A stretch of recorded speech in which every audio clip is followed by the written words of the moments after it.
പിറ്റേന്നു പുലർച്ചയ്ക്കു കാത്തിരുന്നു ഞാൻ ചുണ്ടിൽ പിച്ചകപ്പൂവും കൊണ്ടെന്നായിഷയണഞ്ഞില്ല.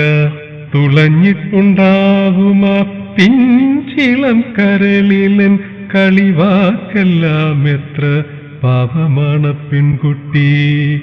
ദുഃഖഗർഭതയാലൻ ചേതന കനം തൂങ്ങി മുക്കാലും നനവാർന്ന പഞ്ഞിച്ചാക്കിനെ പോലെ.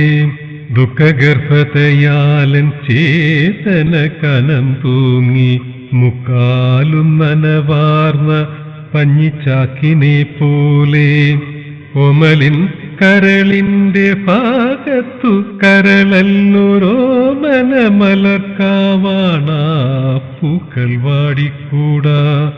പാട്ടുകളുടെ താളക്കുത്തിനൊപ്പം ചെണ്ടും നീട്ടിക്കൊണ്ടവ നൃത്തമുദ്രകൾ കാണിക്കട്ടെ. ഞാനതിനടുത്തെത്തിക്കൊച്ചോടക്കുഴലൂതും പ്രാണനിൽ കുനുന്നനെ പൂക്കുത്തും രോമാഞ്ചങ്ങൾ.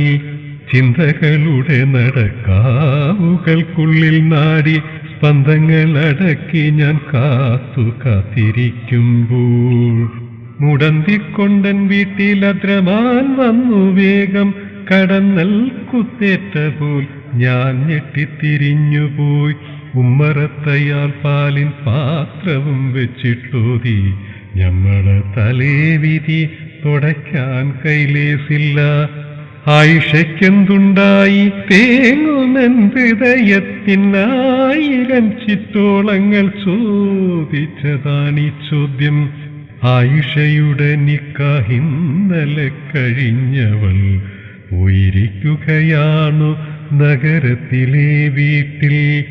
ഞെട്ടി ഞാൻ 8-10 വയസ്സായൊരു കൊച്ചു കുട്ടിയെ വിവാഹത്തിൻ ചരടിൽ കോർത്തു വൃദ്ധൻ. കണ്ണുകൾക്കുള്ളിൽ കൂടി പറന്നു പൊന്നാശ്ചര്യ ചിഹ്നങ്ങളൻ ഭാവന ചിതറിത്തെറിച്ച പോൽ. സംഭവമിതാണേതോ വിടനാം പണക്കാരനം 100 രൂപയ്ക്കായിഷ വിൽക്കപ്പെട്ടു. ഇന്നലെ ഇരവിലാണ് മനുഷ്യൻ ചെന്നു വീട്ടിൽ. ഇന്നലെ തന്നെ തീർന്നു കല്യാണ ചടങ്ങുകൾ. ജീവിതത്തിലെ പുത്തൻ തിരിവിൽ കാൽ കുത്താൻ പാദമ പെൺകുട്ടിക്കു സമ്മതമുണ്ടായില്ല. അദ്രമാൻ പതിവ് പോലലറി, പെണ്ണെ നിന്നെ കത്തി കൊണ്ടരിഞ്ഞു ഞാൻ കടയിൽ കെട്ടിത്തൂക്കും. കരളിൽ കണയേറ്റ മാതിരി പിടഞ്ഞവൾ കരയുന്നതിനു മുമ്പ് വിൽപ്പന കഴിഞ്ഞുപോയി.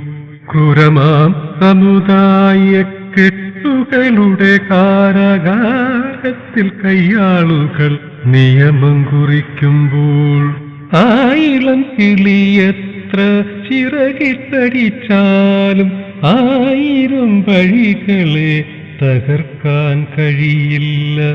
തുടിക്കും കരളുമായി ഞാനിരുന്നു പോയി വൃദ്ധൻ. മുടന്തി പടി കടന്നകലുന്നതും നോക്കി.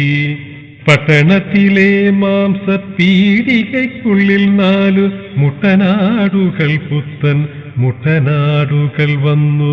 അവയെ പല്ലും കടിച്ചൊന്നൊന്നായി മുറിക്കുമ്പോൾ അദ്രമാൻ പറഞ്ഞുപോൽ ഇറച്ചി മോശമല്ലല്ലോ. പെണ്ണിന്റെ കാശാണെന്റെ ബദരീങ്ങളെ 100 പുണ്യമുണ്ടെനിക്കൊരു ഛേദവും വരുത്തല്ലേ. പണ്ടങ്ങളൊന്നും തണ്ടും വളയും കാറക്കല്ലും പണ്ടത്തെ പതിവ് പോലെ ലസും കൊടുത്തില്ല.